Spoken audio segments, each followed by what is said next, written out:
연천고등학교가 스마트팜 교육을 진행 중입니다. 학생들은 이곳에서 선진 기술을 배우며 청년 농부의 꿈을 키우고 있습니다. 양주시를 중심으로 한 광역 교통망 사업이 한창 진행 중입니다. 이런 가운데 서울 지하철 7호선 연장 사업의 현재 진행 상황도 짚어보겠습니다. 동두천시가 미군 공여지의 반환 일정을 확정해 줄 것을 정부에 요청했습니다. 동두천시는 반환 지연으로 연간 370억 원 규모의 막대한 지방세 손실을 입고 있다고 주장했습니다. 양주 회천 신도시가 입주를 시작했습니다. 회천 신도시 1호 시민이 탄생했는데요. 회천 신도시가 완성되면 인구가 약 5만 7천 명 늘어날 것으로 예상됩니다.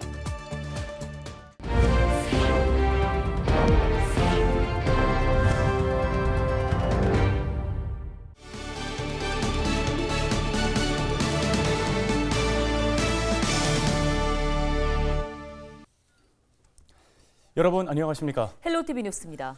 요즘 농사에 스마트팜 시스템을 적용하는 농가가 많아지고 있죠. 이제는 학교에서 전문적으로 배울 수 있는 기회도 점차 늘고 있습니다. 네, 연천고등학교에도 이 스마트팜 실습실이 생겼는데요. 청년 농부의 꿈을 키우는 학생들에게 도움이 될 것으로 보입니다. 김소영 기자입니다. 가지런히 줄 맞춰 서 있는 모종들. 빛이 없을 때는 LED 조명이 비춰지고 빛이 강할 때는 천장 가림막이 자동으로 펼쳐집니다. 온도와 습도를 높이거나 낮추는 것도 미리 설정해둔 시스템이 알아서 작동합니다. 농부의 손을 직접 거치지 않아도 되는 자동 시스템 스마트팜입니다. 스마트팜 실습실이 연천고등학교에 문을 열었습니다. 기존 산업기계과를 스마트팜 산업과로 바꾸고 교과 실습에 맞게 시설을 구축했습니다. 지금 여기서 스마트팜 교육을 할 수 있는 곳은 별로 없어요. 특히 고등학생한테는요. 근데 지금 연천고등학교에 이런 스마트팜 실습동이 생김으로써 학생들은 스마트팜에 관련된 시스템을 배우고 직접 기계를 운영해보면서 실제 작업을 해볼 수 있습니다. 그래서 학생들이 다양한 작물들은 스마트팜으로 키워보면서 그동안 이론으로만 배웠던 스마트팜을 직접 작동해 볼 수 있게 돼 학생들의 기대감은 큽니다. 시설을 직접 가동해보는 경험을 할 수 있어 기대가 되고 스마트팜에 대해 심화적으로 배울 수 있는 기회인 것 같아 너무 좋습니다. 제가 스마트팜 관련 대학에 진학하고 싶은데 동일한 계열의 공부를 전문적으로 배울 수 있어 대학 진학에 큰 도움을 줄 수 있을 것 같아 좋다고 생각합니다. 연천구는 스마트팜과 관련된 교육을 받고 학생들이 지역에서 일할 수 있는 환경을 만들기 위해 스마트팜 농장과 연계하는 방안도 고민하고 있습니다. 특히 연천 고등학교에 스마트팜 학과를 만들고 그 학과 학생들이 여기서 실습하고 체험하고 그래서 지역의 그 스마트팜 농장하고 연계해서 일자리도 확보하고 그런 아마 큰 기대 효과가 있을 것 같습니다. 학교에서 만나는 미래농업. 학생들은 스마트팜 교육을 통해 청년 농부의 꿈을 키워가고 있습니다. 헬로티비 뉴스 김소영입니다.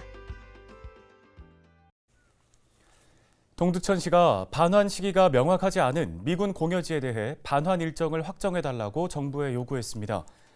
시는 지난달 말쯤 관련된 내용의 서면 건의를 국방부에 전달하고 장관 면담을 요청한 상태라고 21일 밝혔습니다. 동두천시는 공여지 반환 지연으로 인해 연간 약 370억 원 규모의 막대한 지방세 손실을 안겨주고 있다고도 지적했는데요. 시 관계자는 중한미군 공여지 반환 대정부 건의는 미래 안보와 안보 희생 지역의 지역 발전 상생이라며 정부의 전향적이고 적극적인 대책 마련을 요구한다고 밝혔습니다. 양주 회천 신도시가 입주를 시작했는데요. 회천 신도시의 1호 시민이 탄생했습니다.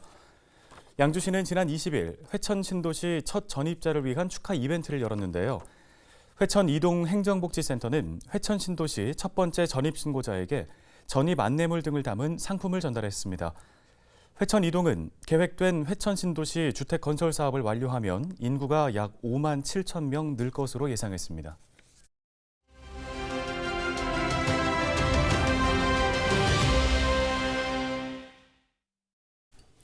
다음 소식입니다. 양주시가 수년 내 사통팔달의 교통망을 갖춘 교통 중심 도시로 탈바꿈할 것이라는 기대가 큽니다. 그 가운데에는 7호선을 연장하는 도봉산 옥정 광역철도 건설 사업이 있는데요. 네, 양주시 광역교통시설과의 정승남 과장을 전화 연결해서 관련 이야기 나눠보겠습니다. 안녕하십니까?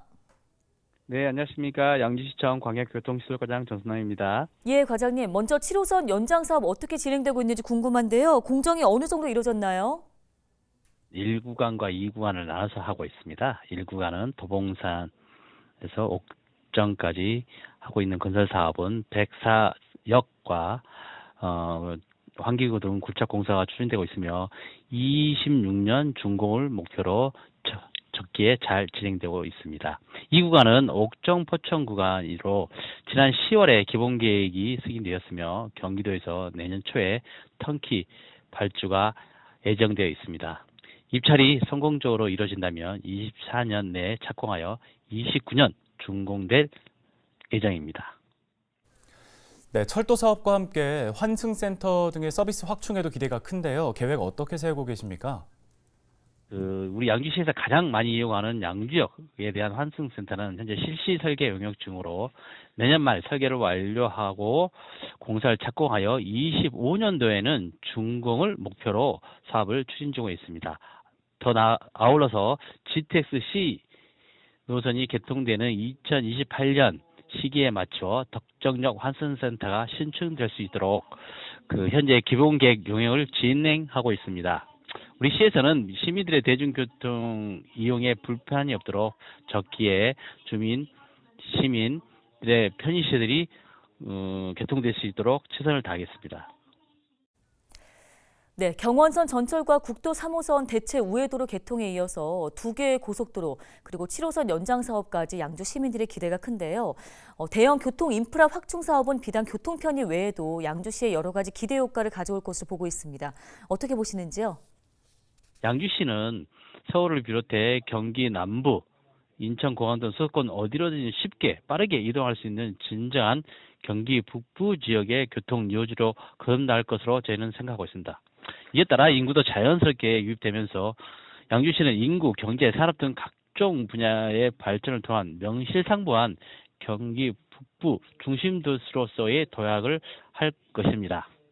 동부도시에 비해 다소 개발이 지연되고 있는 서부도시에 계획된 서울 양주간고속도로, 수도권 제2순환고속도로 및 민간이 추진 중인 백석 신도시 개발 사업, 또 LH공사에서 현재 하고 있는 광석 택지 개발 사업은 부족한 서부 지역의 철도 계획 검토에 새로운 모멘텀이 될 것으로 기대하고 있습니다.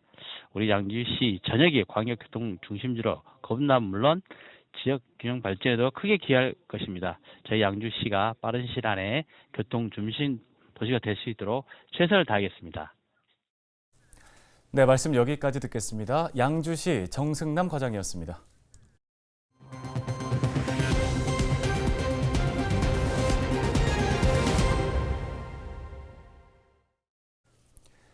오후석 전 행정안전부 생활안전정책관이 경기도 행정 2부지사로 취임했습니다. 오후석 신임 행정 2부지사는 지난 21일 취임식을 열고 업무를 시작했는데요. 오 신임 행정 2부지사는 경기 북부 특별자치도 추진과 GTX 플러스 등 경기도의 역점 사업의 성공을 위해 최선을 다하겠다고 취임 각오를 밝혔습니다. 1994년 공직을 시작한 오 신임 행정 2부지사는 경기도 균형발전국장과 용인시 제1부시장 등을 역임했습니다. 경기도 재난 취약계층을 위한 내년도 주택용 소방시설 설치 예산이 50% 증액됐습니다. 경기도 소방재난본부는 내년도 재난 취약계층 주택용 소방시설 설치 사업 예산이 처음 경기도의회에 제출했던 12억 9천만 원에서 50% 늘어난 19억 4천만 원으로 확정됐다고 밝혔습니다. 이에 따라 설치 대상 가구는 2만 3천 가구에서 1만 2천 가구 늘어난 3만 5천 가구로 확대됩니다.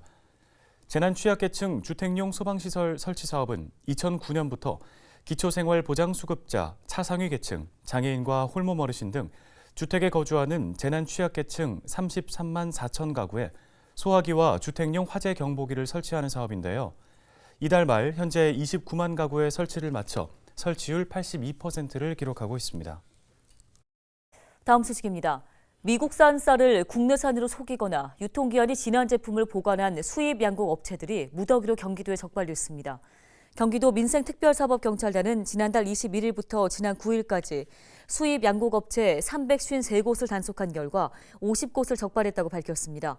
적발 내용은 원산지 거짓 표시가 26건, 원산지 미표시는 8건, 유통기한 경과 제품 보관 7건, 자가 품질 검사 의무 위반 3건 등입니다. 원산지 표시를 위반할 경우 7년 이하의 징역 또는 1,000만 원 이하의 벌금이 부과되며 원산지를 표시하지 않을 경우에는 1,000만 원 이하의 과태료가 부과됩니다. 국토교통부가 전세 사기로 의심되는 거래 106건을 경찰에 수사 의뢰한다고 밝혔습니다.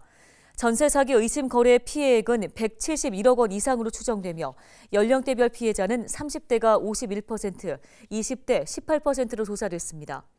거래 지역별로는 서울이 53%로 가장 많았고 인천, 경기가 그 뒤를 이었는데요.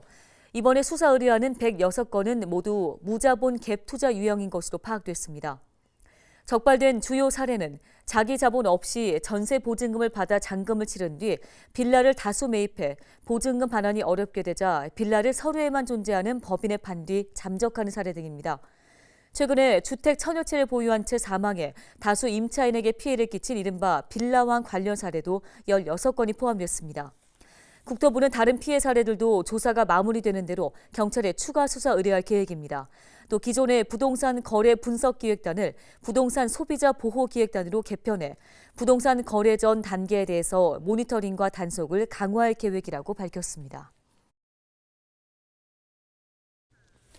오늘 저희가 준비한 소식은 여기까지입니다. 네, 시청해주신 여러분 고맙습니다.